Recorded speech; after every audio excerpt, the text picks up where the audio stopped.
नमस्कार साथियों, सभी का बहुत बहुत स्वागत है एग्री हब के डिजिटल प्लेटफॉर्म पर। जैसा कि आपको पता था, जो भूचाल टेस्ट सीरीज है, इसका जो पहला टेस्ट है वो आपका कंप्लीट हो गया है। तो इसका जो वीडियो सॉल्यूशन है वो आज हम लोग करने वाले हैं। तो इसके अंदर जो आपका 100 क्वेश्चन का पेपर था, जिसमें 25 क्वेश्चन राजस्थान जीके के, तो वो अपन लोग एक बारी बारी सीखे करने वाले, इनका सोल्यूशन करने वाले हैं। तो आप अपने पूर्ण मनोयोग से इस वीडियो को देखना और जो अपना टेस्ट है उसको मिला लेना। तो देखिएगा, अपना जो पहला प्रश्न है वो कौन सा है। हल्दी घाटी युद्ध में निम्नलिखित में से, सबसे पहले प्रश्न देखिए, हल्दी घाटी युद्ध में निम्नलिखित में से कौन सा इतिहासकार उपस्थित था। तो इसके अंदर क्या पूछा गया है, इतिहासकार पूछा गया है कि जो हल्दी घाटी का युद्ध हुआ है उसके अंदर कौन सा इतिहासकार वह उपस्थित था। तो अब आपको पता होना चाहिए हल्दी घाटी का युद्ध क्या है। तो एक बार मैं छोटा सा 2 मिनट के अंदर इसको बता देता हूँ। तो याद रखना, जो हल्दी घाटी का युद्ध है, हल्दी घाटी का युद्ध है, ये कब हुआ था। तो ये याद रखना, हल्दी घाटी का युद्ध हुआ था 18 जून 1576 को। लेकिन एक इतिहासकार है जिसका नाम है गोपीनाथ शर्मा, वह कहते हैं कि हल्दी घाटी का जो युद्ध है वह 21 जून 1576 को हुआ था। स्थान आपसे पूछे कि हल्दी घाटी का युद्ध है वह कौन से स्थान पर हुआ था, तो वो याद रखना, राजसमंद के अंदर ये युद्ध हुआ था। फिर आपसे पूछे कि किन किन के मध्य में हुआ था, तो वो याद रखना, हल्दी घाटी का युद्ध अकबर और उसके विरुद्ध में कौन से थे, हमारे जो राजस्थान के महाराणा प्रताप थे। महाराणा प्रताप बोल दीजिए या फिर राणा प्रताप। इस युद्ध में याद रखना, अकबर खुद नहीं आया था, इसका जो सेनापति था जिसका क्या नाम था, मिर्जा राजा मान सिंह। मिर्जा राजा मान सिंह के नेतृत्व में जो अकबर की सेना वह आती है। और इस युद्ध के बारे में कहा जाता है कि मान सिंह वह 80,000 सेना लेकर आया था और हमारे राणा प्रताप इनके पास में 20,000 ही सेना थी। अब याद रखना, इस युद्ध के अंदर क्या होता है, इस युद्ध में क्या होता है, अलग अलग प्रकार के विद्वानों ने अलग अलग मत दिए। जैसे कर्नल जेम्स टोड ने इसको कहा है यह मेवाड़ का क्या था, थर्मोपोली था। और उसी के उपलक्ष्य में जो एक इतिहासकार था जिसका नाम था अब्दुल कादिर बदायूनी, अब्दुल कादिर बदायूनी था। तो बदायूनी जो बदायूनी है, इस अब्दुल कादिर बदायूनी की एक पुस्तक है जिसका नाम है मुंतरबाब मुंतरबाब उल तवारित, मुंतरबाब उल तवारित। इस पुस्तक के अंदर क्या किया गया, इस हल्दी घाटी युद्ध का सजीव वर्णन किया गया। यानी कि कहने का मतलब ये हो जाएगा कि हल्दी घाटी युद्ध के अंदर, जो हल्दी घाटी के युद्ध के अंदर कौन सा इतिहासकार उपस्थित था, तो अब्दुल कादिर बदायूनी है, ये उपस्थित था। और इसके बारे में कहा जाता है कि इसने राजपूतों के खून से अपनी दाढ़ी वह क्या थी, रंगी थी। तो याद रखना, इस बदायूनी है वह हल्दी घाटी युद्ध में कौन सा इतिहासकार उपस्थित था, तो अब्दुल कादिर या फिर अल बदायूनी इस युद्ध में उपस्थित था। तो मैं आशा करता हूँ आपको ये क्लियर हो गया होगा। तो यहाँ से आप मिला लेना भाई, हल्दी घाटी का युद्ध इस तारीख हुआ था, इस स्थान पर हुआ था, किनके मध्य हुआ था। अब नेक्स्ट प्रश्न की ओर चलते हैं। तो नेक्स्ट प्रश्न देखिए, नेक्स्ट प्रश्न है, किस झील का निर्माण, किस झील का जो निर्माण है, किस झील का निर्माण का उद्देश्य तुर्कों के खून से सनी धरती को धोना बताया गया है। किस झील का निर्माण है वह तुर्कों के खून से जो सनी धरती है उसका उद्देश्य है। तो वो याद रखिएगा, अपने राजस्थान की कौन सी झील हो जाएगी, आना सागर झील। अब याद रखना, आना सागर झील कहाँ पर है, आना सागर झील है अजमेर में, आना सागर झील अजमेर में। इसका जो निर्माण है वह अर्णोराज, अर्णोराज या फिर इन्हीं को क्या बोलते हैं, आना जी बोला जाता है, इन्होंने इस झील का निर्माण करवाया था। जो 1135 के अंदर क्या होता है, तुर्क आक्रमणकारी आते हैं। 1135 में तुर्क आक्रमणकारी आते हैं जो अजमेर के ऊपर अटैक करते हैं। तब हमारे राजस्थान के अंदर अजमेर में राजा थे अर्णोराज जी। इन्होंने क्या किया था, उन तुर्क आक्रमणकारियों का, उनके खिलाफ युद्ध किया था और उनका भारी मात्रा में क्या किया था, कत्लेआम किया था। इस कारण जो वहां की भूमि आसपास की वह लाल रंग से रंग गई थी। इस कारण उस खून को साफ करने के लिए उन्होंने आना सागर झील का निर्माण करवाया था। और इसी आना सागर झील के किनारे याद रखना, आगे जाकर अकबर का एक बेटा होता है जिसका नाम है सलीम, जो आगे हिंदुस्तान का बादशाह बनता है जहांगीर के नाम से। इस जहांगीर ने क्या करवाया था, इस झील के किनारे दौलत बाग, दौलत बाग, फिर वर्तमान में इस बाग को जाना जाता है सुभाष उद्यान के नाम से। इसका निर्माण सुभाष उद्यान के नाम से, इसका निर्माण किसने करवाया था, जहांगीर ने। और इसी झील के किनारे इसका जहांगीर का बेटा था जिसका नाम था शाहजहां। बचपन का नाम था खुर्रम, लेकिन हिंदुस्तान का बादशाह बनता है शाहजहां के नाम से। तो इसने याद रखना, इसके किनारे 12 दरी, जो 12 दरी संगमरमर की इमारत का निर्माण, संगमरमर की इमारत का निर्माण करवाया था। ये कौन सी झील है, आना सागर झील। तो आना सागर झील का निर्माण का उद्देश्य तुर्कों के खून से सनी धरती को साफ करना बताया गया है। नेक्स्ट प्रश्न की ओर चलते हैं। तो नेक्स्ट प्रश्न देखिए कौन सा है। तो नेक्स्ट प्रश्न देखिए, मानगढ़ हत्याकांड, मानगढ़ हत्याकांड है वह किस स्थान पर हुआ था। तो आपको पता होना चाहिए जो मानगढ़ हत्याकांड है वह किससे संबंधित है। तो मानगढ़ हत्याकांड क्या है, भील जनजाति है। भील जनजाति में जब आप लोग किसान आंदोलन पढ़ते हैं तो उस टाइम में भीलों के अंदर आंदोलन हुए थे। तो उसके अंदर क्या था, भीलों के अंदर सबसे ज्यादा जो सुधार का कार्य वो किया था गोविंदगिरी महाराज ने। गोविंदगिरी का जन्म हुआ था बंजारा परिवार में और डूंगरपुर जिले के अंदर हुआ था। इन्होंने भीलों का, इनको मसीहा कहा जाता है, और इन्होंने 1883 के अंदर संत सभा की स्थापना की थी। और ये क्या कर रहे थे, मानगढ़ जो बांसवाड़ा जिले के अंदर पहाड़ी पड़ती है, इसके ऊपर शांतिपूर्वक सम्मेलन कर रहे थे, जिसके अंदर लगभग बताया जाता है कि 1500 भील वहां पर उपस्थित थे। और इस 1500 भीलों की जो शांतिपूर्वक सभा हो रही थी, इसके ऊपर क्या होता है, जो एमबीसी जिसका नाम है मेवाड़ भील कोर, और उसका जो कमांडर था जिसका नाम था जय शिवरूप, यह इस एमबीसी की जो बटालियन थी इसकी सेना को लेकर आता है। और जो मेवाड़ भील कोर जो मानगढ़ स्थान है वहां पर जो भीलों की बैठक चल रही थी, इसके ऊपर गोलीबारी करता है, जिसके अंदर सैकड़ों भील, हजारों भील मारे गए थे। और इसी जो मानगढ़ हत्याकांड है, इसको राजस्थान का क्या बोला जाता है, जलियावाला, राजस्थान का जलियावाला बाग हत्याकांड भी बोला जाता है, जलियावाला बाग हत्याकांड बोला जाता है। अब आपके मन में प्रश्न आता होगा कि ये जलियावाला बाग हत्याकांड है राजस्थान का, ये कब हुआ था, तो ये याद रखना 1913 के अंदर हुआ था। और डेट पूछे तो 17 नवंबर 1913 को ये मानगढ़ हत्याकांड हुआ था। ये मानगढ़ स्थान कहां पर पड़ता है, बांसवाड़ा में पड़ता है, और इसी स्थान पर 1500 भील शहीद हुए थे। इसको राजस्थान का जलियांवाला बाग हत्याकांड कहा जाता है। अगला प्रश्न देखिए, अगला प्रश्न कौन सा है, राजस्थान दिवस मनाया जाता है। अगला प्रश्न है राजस्थान दिवस मनाया जाता है। तो अब राजस्थान दिवस के बारे में 3-4 फैक्ट है, वो याद रखना कौन से है। तो सबसे पहले राजस्थान दिवस कब मनाया जाता है, तो राजस्थान दिवस मनाया जाता है 30 मार्च को। आपको पता है जब राजस्थान का एकीकरण हुआ था तो उस टाइम में राजस्थान में कुल 19 रियासतें थी। तो 19 रियासतें, इन 19 रियासतों का जो एकीकरण है वह 7 चरणों में पूरा हुआ था। राजस्थान के अंदर जो एकीकरण है वह पहला चरण हुआ था 18 मार्च को, 18 मार्च 1948 को स्टार्ट हो गया था, 18 मार्च 1948 को स्टार्ट हो गया था। और उसके बाद में याद रखें जो दूसरा चरण है, सेकंड चरण है, वह 25 मार्च 1948 को। और जो तीसरा चरण है, तीसरा चरण याद रखना 18 अप्रैल, कौन सा, 18 अप्रैल और 1948 को ये तीसरा चरण रहता है। और जो चौथा चरण है ये सबसे महत्वपूर्ण है, ये हुआ था 30 मार्च को, और 30 मार्च 1949 को। ठीक है, आगे एक बार मैं बता देता हूँ। पांचवा चरण 25 मई 1949 को, ये पांचवा हुआ था। और जो छठा चरण है वह हुआ था 26 जनवरी 1950 को। और जो सातवां चरण है ये हुआ था 1 नवंबर 1956 को। अब देखिए यहाँ से प्रश्न क्या बनेगा, राजस्थान का एकीकरण कुल कितने चरणों में होता, 7 चरणों में होता। जो पहला चरण था जिसका नाम मत्स्य संघ रखा गया था, जिसमें 4 रियासतें शामिल थी।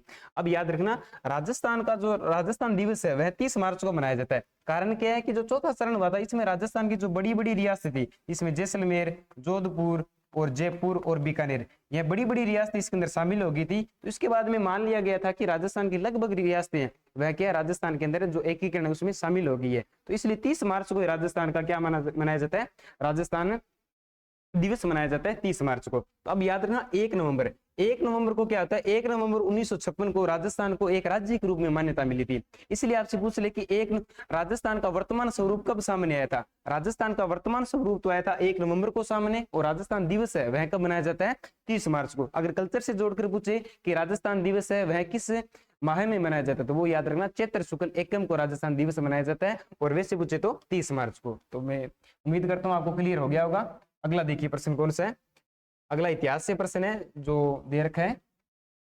इतिहास का प्रश्न, खानवा का युद्ध कब व किन के मध्य हुआ था। अब खानवा का युद्ध है, इसके लिए आपको राणा सांगा के बारे में जानकारी होनी चाहिए। तो खानवा का युद्ध कब व किन के मध्य हुआ था, तो ये याद रखिएगा अकबर और राणा प्रताप के बीच में नहीं हुआ था, राणा सांगा व बाबर के बीच में हुआ था, लेकिन डेट गलत है। राणा कुंभा व महमूद खिलजी प्रथम के बीच नहीं हुआ था, यह युद्ध हुआ था राणा सांगा व बाबर के बीच में 1527 में। तो अब याद रखना जो खानवा का युद्ध है, खानवा नामक स्थान है, ये कहां पर पड़ता है, रूपवास स्थान है। और ये रूपवास कहां पर पड़ता है, ये रूपवास पड़ता है भरतपुर के अंदर। तो इस स्थान पर क्या होता है, खानवा का युद्ध होता है, खानवा का युद्ध होता है। इस युद्ध में एक तरफ तो कौन था, बाबर था, जिसने भारत के अंदर जो मुगल वंश है, मुगल वंश की क्या की थी, स्थापना की थी। और वर्सेस में कौन था, राणा सांगा था। इन दोनों के बीच में युद्ध होता है। और ये खानवा का युद्ध राजस्थान का प्रथम युद्ध कहलाता है, जिसके अंदर किसका प्रयोग हुआ था, गोला बारूद का प्रयोग हुआ था, क्योंकि जो बाबर है वह एक नई पद्धति अपनाई थी इसने युद्धों के अंदर, जो तोप खाने का ये इस्तेमाल करता था। भारत के अंदर जो पहली बार तोप खाने का प्रयोग हुआ था वह तो हुआ था पानीपत के प्रथम युद्ध के अंदर, लेकिन जो राजस्थान के अंदर सबसे पहली बार जो तोप खाने का प्रयोग है वह किस युद्ध में होता, इस खानवा नामक जो युद्ध है इसके अंदर होता है, जिसमें बाबर और राणा सांगा के मध्य होता है 1527 के अंदर। ठीक है, 1527 में होता है। तो याद रखना खानवा का युद्ध कब किन के मध्य, राणा सांगा और बाबर के मध्य होता है। अगला देखिए,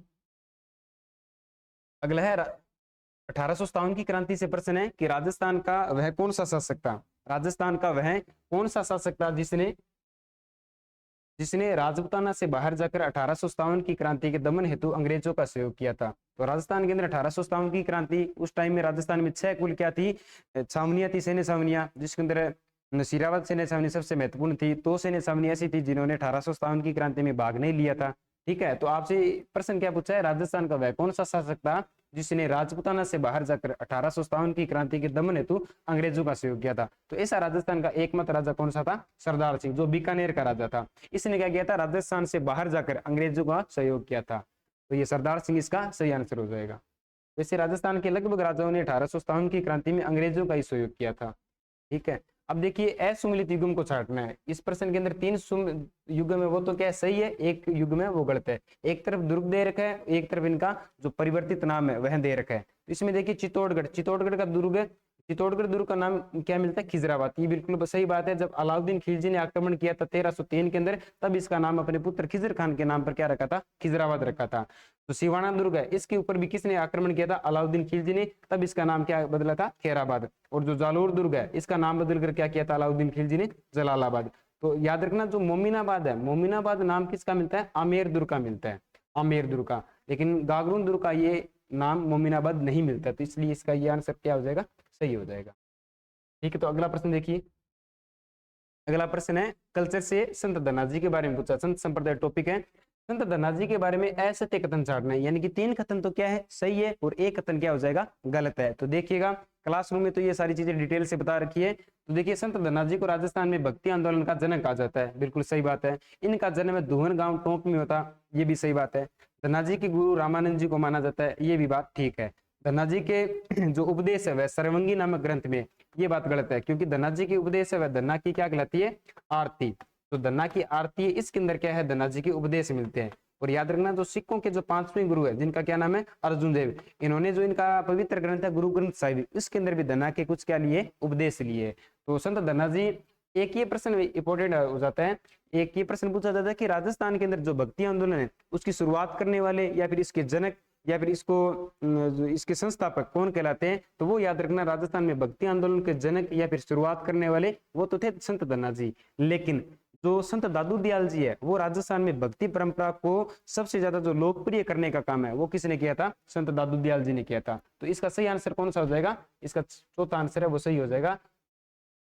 अगला देखिए, अगला प्रश्न है निम्नलिखित में से कौन सा विकल्प उपयुक्त मेल नहीं खाता है। यानी कि 4 विकल्प दे रखे हैं, जिसमें से एक ऐसा ऑप्शन है जो इनमें से मेल नहीं खाता है। तो देखिए एक तरफ तो क्या है, देवता है, और एक तरफ क्या है, इनकी सवारी है। तो अपने बात की भाई, हर एक लोक देवता का अपना अपना पर्सनल एक वाहन होता था। खुद की एक क्या थी, फॉर्चुनर थी, कईयों के पास में ओडी थी। ठीक है, तो इनकी सवारी दे रखी है। तो मेहाजी मंगलिया है, मेहाजी मंगलिया के पास में क्या थी, मेहाजी मंगलिया के पास में स्विफ्ट डिजायर थी, यानी कि किरड काबरा घोड़ा था। अड़बुजी सांकला के पास में क्या था, सियार था। ठीक है, इनके पास में ये स्कॉर्पियो होगी। तेजा जी के पास में लीलैंड सुपरफास्ट, ठीक है, ओडी थी। देवनारायण जी, देवनारायण जी के पास में याद रखना केसर काल भी नहीं थी। देवनारायण जी के पास में जो लीलागर नाम का घोड़ा है, कौन सा, लीलागर नामक घोड़ा था। लेकिन जो ये केसर कालमी है, ये केसर कालमी तो किन की थी, बाबूजी राठौड़ की थी। तो इसलिए इनमें से उपयुक्त मेल कौन सा नहीं खाता है, देवनारायण जी वाला ये ऑप्शन सही हो जाएगा, क्योंकि केसर कालमी तो बाबूजी की थी, देवनारायण जी की घोड़ा था, और वो उसका क्या नाम था, लीलागर था। अगला देखिए, अगला प्रश्न है, ये भी कल्चर से, लोक देवी नामक टॉपिक है। खंडेल वालों की कुल देवी किसे माना जाता है, कौन सी, खंडेल वालों की कुल देवी किसे माना जाता है। तो इसका आपको पता ही है, खंडेल वालों की कुल देवी किसे जानते हैं, सकराई माता। अब आपके मन में प्रश्न आता होगा भाई सकराई माता है, सकराई माता का राजस्थान में मंदिर कहाँ पर है। तो वो याद रखना उदयपुर वाटी, उदयपुर वाटी नामक स्थान है, जो कहाँ पर पड़ता है, झुंझुनू में पड़ता है। इस स्थान पर क्या इनका मंदिर बना, उदयपुर वाटी झुंझुनू में। सकराई माता, इसी माता को शाकंभरी माता के नाम से भी जाना जाता है। ठीक है, तो खंडेल वालों की कुल देवी किससे कहते हैं, सकराई माता को। केला देवी, केला देवी का मंदिर कहाँ पर बना हुआ है, करौली जिले के अंदर। करौली जिले की सबसे बड़ी लोक देवी केला देवी कहलाती है। केला देवी की आराधना में लांगूरिया और जोगनिया गीत गाए जाते हैं। इनके मंदिर प्रांगण के सामने भोरा भगत की छतरी बनी हुई है। और केला देवी करौली जिले की मुख्य देवी कहलाती है, यादव राजवंश की कुल देवी भी है। उसके बाद में आई माता, आई माता आंख रोग की निवारक देवी है। इसके मंदिर के अंदर जो दीपक है उससे क्या टपकती है, केसर टपकती है, और उसको कहते हैं कि आंखों के अंदर लगाने से आंखों की रोशनी वो सही हो जाती है, इसलिए आई माता आंख रोग की निवारक देवी भी कहलाती है। और ये रामदेव जी की क्या थी, शिष्या थी। आशापुरी माता, आशापुरी माता ये भी क्या, चौहानों की कुलदेवी के रूप में इनको पूजा जाता है। ठीक, आशापुरा माता है। अब अगला देखिएगा प्रश्न कौन सा है, अगला प्रश्न है, ये भी कल्चर से है, राजस्थानी साहित्य नामक जो टॉपिक है उसमें प्रश्न है। ठीक है, तो इसमें देखिए क्या दे रखा है, एक ग्रंथ पूछा है आपसे, वंश भास्कर नामक एक ऐतिहासिक ग्रंथ। तो वंश भास्कर नामक एक ऐतिहासिक ग्रंथ है, इसकी रचना किसने की थी, तो याद रखना वंश भास्कर नामक ग्रंथ है, इसकी रचना की थी सूर्यमल मिश्र ने। सूर्यमल मिश्र के 2-3 ग्रंथ है। ठीक है, महत्वपूर्ण 2 ग्रंथ है, एक का नाम है वंश भास्कर, एक का नाम है वंश भास्कर, और एक का नाम है वीर सतसई, एक का नाम है वीर सतसई। इन दोनों ग्रंथों की जो रचना है वह किसने की थी, सूर्यमल मिश्र साहब ने की थी। और सूर्यमल मिश्र क्या थे, ये बूंदी जिले के अंदर जो राम सिंह प्रथम था उसके दरबारी विद्वान थे। ठीक है, यानी कि बूंदी जिले के, बूंदी के क्या थे, ये राजकवि थे। और सूर्यमल मिश्र के बारे में याद रखना, ये 1857 की जब क्रांति हुई थी तो ये हाथी के ऊपर बैठ कर क्या करते थे, जो क्रांतिकारी थे उनका उत्साहवर्धन करते थे, और उनको अलग अलग प्रकार के छंदों के माध्यम से उनको मोटिवेट करते थे। तो आपसे ये भी प्रश्न पूछ सकते हैं 1857 की क्रांति से जोड़कर भी, राजस्थान का एकमात्र ऐसा कौन सा इतिहासकार था जो 1857 की क्रांति के समय क्रांतिकारियों को मोटिवेट करता था या फिर उनका उत्साहवर्धन करता था, तो वह कौन सा हो जाएगा, सूर्यमल मिश्र। इनके 2 प्रमुख ग्रंथ हैं। इस टेस्ट में ये पूछ लिया तो हो सकता है आप आगे एग्जाम के अंदर ये वीर सतसई वाला पूछ ले। ठीक है, तो इनके 2 प्रमुख रूप से ग्रंथ माने जाते हैं, और इन्होंने बूंदी जिले का इतिहास लेखन का भी कार्य किया था। तो ऐसे कौन से हमारे, सूर्यमल मिश्र। अगला है आभूषण में से टॉपिक जो कल्चर में है, इसका प्रश्न है, चंपाकली नामक आभूषण है, कौन सा, चंपाकली नामक आभूषण है, वह कहाँ पर पहना जाता है। साहित्यिक आभूषणों में कईयों को लगभग दिक्कत होती है, भी कान के आभूषण कौन से होते हैं, गले के कौन से होते हैं, हाथों के कौन से होते हैं, बाजू के कौन से है, पैरों के कौन से। तो चंपाकली नामक आभूषण है वह याद रखिए कहाँ पर पहना जाता है, गले में। गले के बहुत सारे आभूषण है, ठीक है, जैसे बजंटी वगैरह है, मंगलसूत्र है, ठीक है, और ये चंपाकली है। तो इस प्रकार से ये चंपाकली नामक आभूषण है वह गले में पहना जाता है। तो इसका सही आंसर ये हो जाएगा। अगला देखिए, अगला प्रश्न कौन सा है, तो अगला प्रश्न है, इसके अंदर क्या दे रखा है, 4 तो क्षेत्र दे रखे, 4 कौन से दे रखे, नृत्य दे रखे। तो एक बार इनको आप पढ़ लीजिए। तो निम्नलिखित में से असुमिलित युग्म कौन सा है, निम्नलिखित में से असुमिलित युग्म कौन सा है, यानी कि 1 गलत है 3 सही है। तो देखिए जालोर का कौन सा नृत्य प्रसिद्ध है, ढोल नृत्य, ये बिल्कुल बात सही है। और जो ढोल है वो याद रखिए कौन सी शैली में बजाया जाता है, थांकना शैली के अंदर बजाया जाता है, थांकना शैली में बजाया जाता है। और जालोर का कौन सा नृत्य प्रसिद्ध हो जाएगा, ढोल नृत्य प्रसिद्ध हो जाएगा। डांडिया नृत्य मूलतः तो कहाँ का था, गुजरात का प्रसिद्ध था, लेकिन राजस्थान में ये कहाँ का प्रसिद्ध है, मारवाड़ का प्रसिद्ध हो जाएगा। और जो नाहर नृत्य कहाँ का प्रसिद्ध है, भीलवाड़ा का।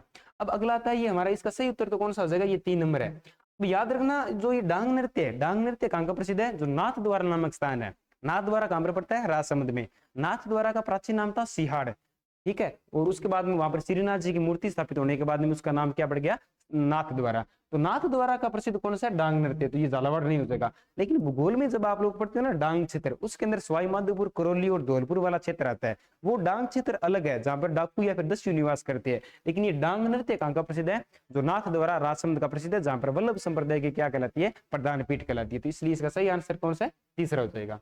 अगला देखिए, अगला है कल्चर में से प्रश्न है, तो लोकगीत नाम का आपका टॉपिक है, निम्नलिखित में से आड़ोती क्षेत्र में गाया जाने वाला गीत कौन सा है। तो 4 गीत है, इनमें से एक गीत ऐसे जो कहां पर गाया जाता है, आड़ोती के क्षेत्र में गाया जाता है। तो इसमें यह देखिए, जीरा गीत, सुपना गीत, बिछड़ो गीत, मूमल गीत। तो इसका सही आंसर तो कौन सा हो जाएगा, बिछड़ो गीत है वह कहां पर गाया जाता है, आड़ोती क्षेत्र में। इसके अंदर क्या होता है, किसी महिला को बिच्छू है वह डंक मार लेता है, और डंक मारने के बाद उस महिला की मृत्यु होने लगती है। तब वह अपने प्रियतम, अपने पति को कहती है, अपने पति को दूसरा विवाह करने के लिए कहती है कि मैं तो चली जाऊंगी, लेकिन आप पीछे से क्या है, देवदास बनकर मत घूमना, कबीर सिंह बनकर मत घूमना, आप पीछे से शादी वगैरह कर लेना, ठीक है। तो इसलिए बिछड़ो गीत है वह हाड़ौती क्षेत्र में गाया जाता है। अब 4 गीत है, जीरो गीत कहाँ का प्रसिद्ध हो जाएगा, जीरो गीत है जालोर का प्रसिद्ध, जीरो गीत जालोर का। जालोर के अंदर जो जीरे की खेती की जाती है आपको पता होगा। सुपना गीत है, ये क्या होता है, किसी महिला को सुपना वगैरह आता रहता है, ठीक है, अपनी प्रियतम की याद के अंदर, तो वो सुपना गीत है। मुमल गीत ये प्रसिद्ध कहाँ का है, जैसलमेर का।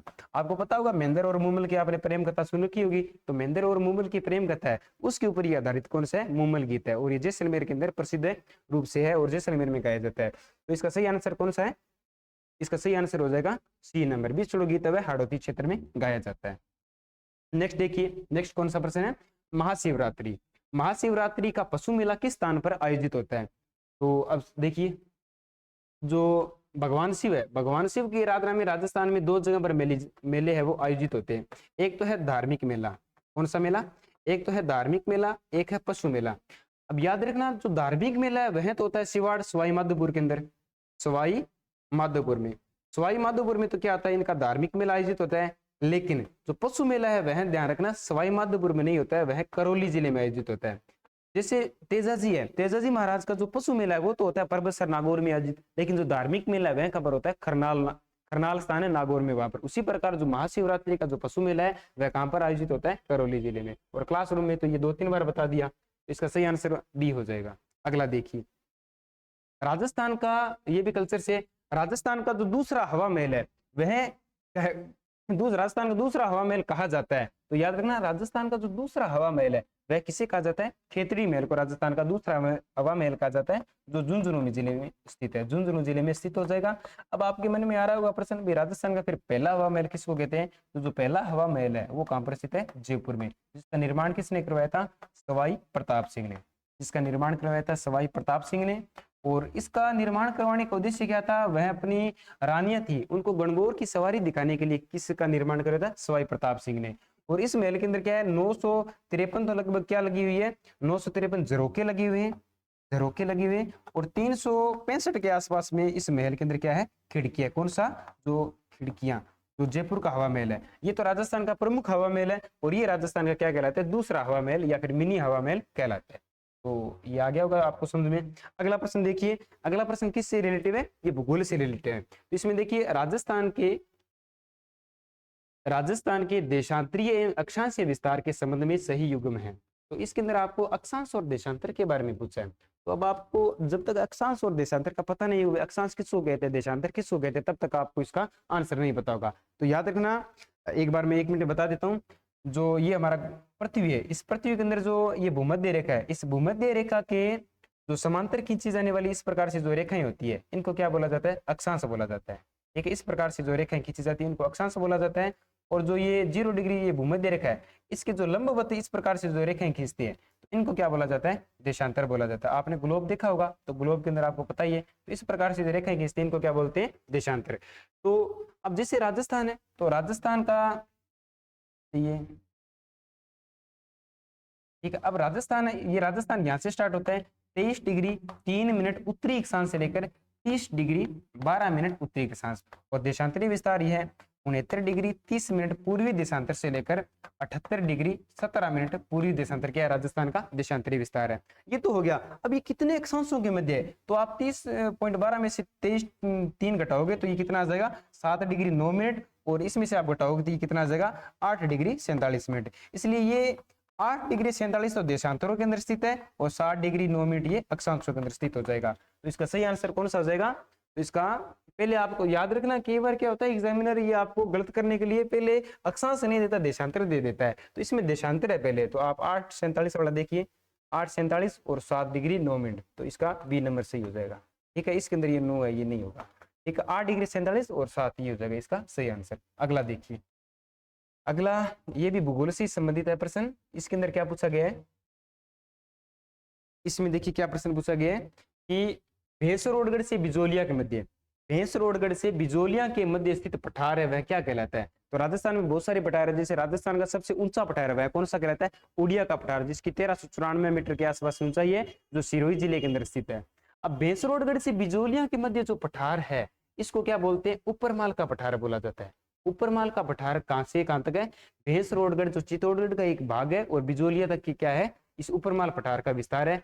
अब मेसा का पठार है, मेसा का पठार कहां पर है, जो चित्तौड़गढ़ का जो दुर्ग बना हुआ है, जो बेड़च और गंभीरी नदियों इन दोनों को रोककर जो मेसा का पठार है उसके ऊपर चित्तौड़गढ़ का दुर्ग स्थित है। और उड़िया का पठार सिरोही में राजस्थान का क्या है, ये सबसे ऊंचा पठार है। और जो बोराट का पठार है, बोराट का पठार ये कहां पर है, उदयपुर के अंदर गोगुंदा से लेकर है। ये इसका सही आंसर कौन सा हो जाएगा, बी नंबर हो जाएगा। तो अगला देखिए, अगला है ये भूगोल से रिलेटिव है। राजस्थान में कुबड़पट्टी का विस्तार है, राजस्थान में उबड़ पट्टी का विस्तार है। अब आपको पता होगा, आपने जब भौतिक प्रदेश पढ़ा है तो उसके अंदर थार का मरुस्थल दो भाग में डिवाइड है, एक तो शुष्क मरुस्थलीय प्रदेश, एक अर्ध शुष्क मरुस्थलीय प्रदेश। अर्ध शुष्क चार भाग में डिवाइड है, एक तो गग्गर का प्रदेश और एक शेखावाटी प्रदेश, एक है नागौरी उच्च भूमि, एक है गोडवाड़ा प्रदेश। उसमें जो तीसरा टाइप है जो नागौरी उच्च भूमि है, उसके अंदर क्या है, नागौर से लेकर अजमेर के मध्य वहां पर एक है फ्लोराइड युक्त पट्टी पाई जाती है, वहां पर फ्लोराइड युक्त पट्टी पाई जाती है। इस क्षेत्र में क्या है, इतना वो वहां पर फ्लोराइड पाया जाता है कि वो इतना खारा पानी होता है जिससे पीने के कारण वहां के लोगों की जो कमर है वह किस प्रकार से होगी, इस प्रकार से टेढ़ी होगी है। इसलिए इसको क्या बोला जाता है, उबड़ पट्टी या फिर बांका पट्टी या फिर होच बेल्ट भी बोला जाता है। और इसका विस्तार कहां से कहां तक है, नागौर और अजमेर के मध्य हो जाएगा। ठीक है, तो ये इन दो जिलों में विस्तृत है। अगला देखिए, ये नदियों से प्रश्न पूछा है, भूगोल का ही है। तो इसमें क्या है, राजस्थान में सबसे बड़ा अपवाह तंत्र कौन सा है, राजस्थान में सबसे बड़ा अपवाह तंत्र वह कौन सा हो जाएगा। तो याद रखिएगा, राजस्थान में अब आपको पता होना चाहिए राजस्थान में कितने प्रकार का अपवाह तंत्र पाया जाता है। राजस्थान में कुल 3 प्रकार का अपवाह तंत्र है। पहला कौन सा, आंतरिक अपवाह तंत्र, आंतरिक अपवाह, आंतरिक अपवाह तंत्र। दूसरा कौन सा, बंगाल की खाड़ी का अपवाह तंत्र, बंगाल की खाड़ी का अपवाह तंत्र। और तीसरा कौन सा हो जाएगा, अरब सागरीय अपवाह तंत्र, अरब सागरीय अपवाह तंत्र। अब तीनों की क्या परिभाषा होती है, ठीक है, क्या इसके अंदर होता है, तो अब देखिए तीनों की परिभाषा। अब याद रखना, भारत के अंदर जब आपसे पूछे ना कितने प्रकार का अपवाह पाया जाता है, तो पूरे भारत के अंदर 2 ही प्रकार का, एक तो बंगाल की खाड़ी का अपवाह तंत्र और एक कौन सा, अरब सागरीय। राजस्थान भारत का, जिस तरह भारत में 28 राज्य है, राजस्थान भारत का एकमात्र राज्य है जिसके अंदर कितने प्रकार का अपवाह पाया जाता है, 3 प्रकार का अपवाह पाया जाता है। तो अब इसके अंदर विशेष क्या है, इसके अंदर आंतरिक अपवाह तंत्र पाया जाता है। अब आंतरिक अपवाह तंत्र किसको बोलते हैं, क्या इसकी परिभाषा होती है।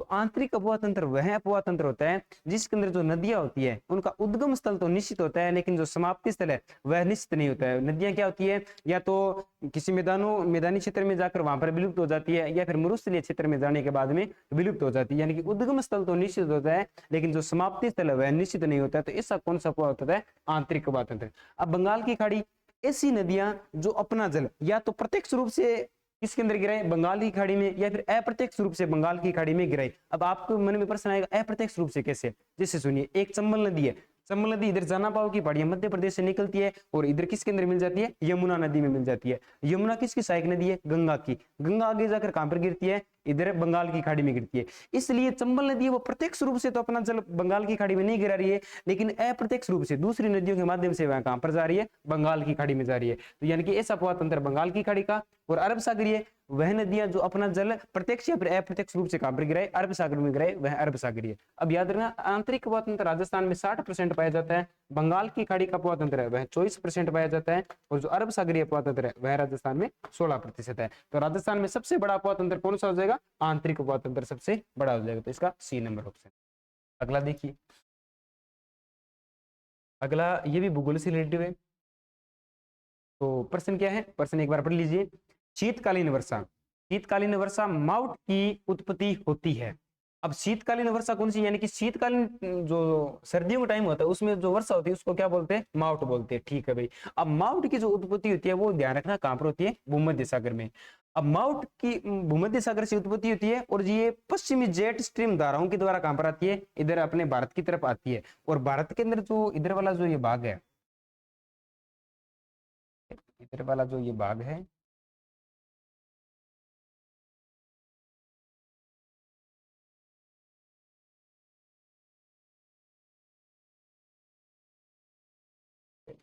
अगर मान लीजिए भारत है, मैं थोड़ा फील आ रहा है, ठीक है। तो इसके अंदर जो ये उत्तर और ये पश्चिम, इस उत्तर पश्चिमी वाला जो क्षेत्र है, इस क्षेत्र के अंदर जो शीतकालीन टाइम के अंदर जो वर्षा होती है वह कौन सी वर्षा कहलाती है, माउट कहलाती है। और यहीं पर अपना कौन सा स्थित है, राजस्थान स्थित है। इस राजस्थान के अंदर कौन सी होती है वर्षा, जो शीतकालीन टाइम है वह क्या कहलाती है, माउट कहलाती है। और माउट किसके लिए प्रसिद्ध है, माउट है वह किसके लिए लाभदायक है, वह गेहूं की जो फसल होती है उसके लिए लाभदायक होती है। इसलिए जो माउट को क्या बोला जाता है, सुनहरी बूंदे या फिर गोल्डन ड्रॉप से बोला जाता है। तो इसकी उत्पत्ति कहां पर होती है, भूमध्य सागर से होती है। नेक्स्ट देखिए, नेक्स्ट प्रश्न कौन सा हो जाएगा, राजस्थान की किस झील को, राजस्थान की किस झील को रामसर आर्द्र भूमि की सूची में, रामसर आर्द्र भूमि की सूची में शामिल किया गया है। तो इसमें थोड़ा सा मिसप्रिंट है, थोड़ा ये गलत हो गया, यहाँ पर नक्की झील नहीं है, यहाँ पर सांबर झील है।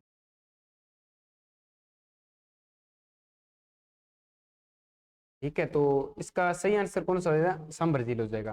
सांभर झील के राजस्थान की किस झील को रामसर आर्द्र भूमि में शामिल किया गया? तो सांभर झील को रामसर साइट बोल दीजिए या फिर रामसर आर्द्र भूमि के अंदर रामसर ये सांभर झील को शामिल किया गया है। सांभर झील की क्या विशेषता है? राजस्थान के अंदर ये सबसे बड़ी क्या है? खारे पानी की झील है। इसके अंदर भारत का कुल नमक उत्पादन होता है उसका 8.47% क्या होता है? इसका नमक उत्पादन होता है। और इसके अंदर जो राजहंस पक्षी है या फिर फ्लेमिंग पक्षी जो एशिया के अंदर है वो यहाँ पर क्या आते हैं? विचरण करने के लिए आते हैं। और इस सांभर झील के अंदर जो क्यार पद्धति है, क्यारियों के माध्यम से क्या होता है? नमक का उत्पादन किया जाता है। और सांभर झील है वह राजस्थान की सबसे बड़ी खारे पानी की झील कहलाती है। और ये रामसर सूची के अंदर शामिल होने वाली क्या है? एकमात्र झील है राजस्थान की खारे पानी की।